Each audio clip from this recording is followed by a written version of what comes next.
एकीकडे महिला दिन साजरा करायचा त्याच्यासाठी काहीतरी वेगळ्या गोष्टी आणायच्या, वेगळे धोरण, महिला धोरण वगैरे हे ते आणतात आणि मग नंतर असे निर्णय घेऊन पुन्हा महिलांना दिन करायचं, म्हणजे त्याच्या विलंटीमध्ये फरक आहे, दिन करायचं.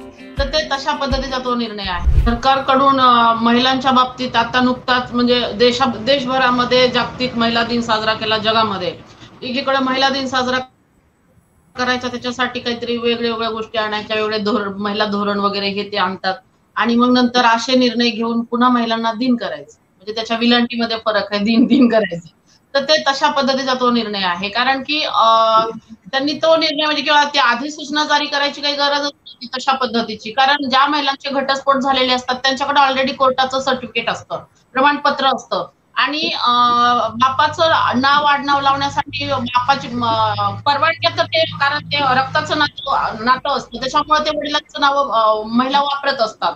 परंतु याच्यामध्ये त्यांनी असं सांगितलंय की ज्या नवऱ्यासोबत घटस्फोट झालेला आहे महिलेचा, त्याच नवऱ्याचं ना हरकत एनओसी घ्यायची आणि मग नंतर आपण आपल्या बापाचं नाव लावायचं.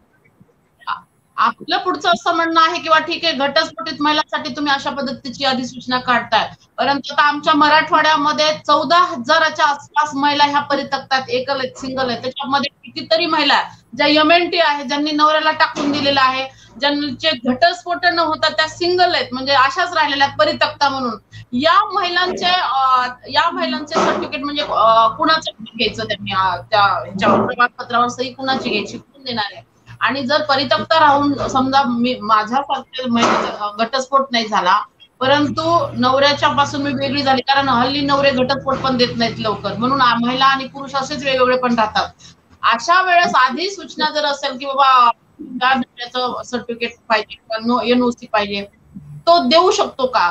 ते देत असताना तो ब्लॅकमेल करणार मी त्याच्यावरती म्हणून तो निर्णय, तर त्याच्यामुळे ती पण भीती आहे महिलांना की तो ब्लॅकमेल करणार, लेकरं तिच्याकडे असेल तर त्याची मागणी करणार, ती नोकरी करत असेल तर मोठ्या पैशाची मागणी करणार, इव्हन तो असेही मागणी करेल की आता ही जातच आहे किंवा हिला एनओसीच पाहिजे आहे. ज्या पद्धतीनं सरकारी अधिकारी म्हणा कुठलंही काम करत असताना त्यांना पगार असताना सुद्धा जे पैसे घेतात टेबला खालून भ्रष्टाचार करतात खूप सारे अधिकारी, सगळेच नाही.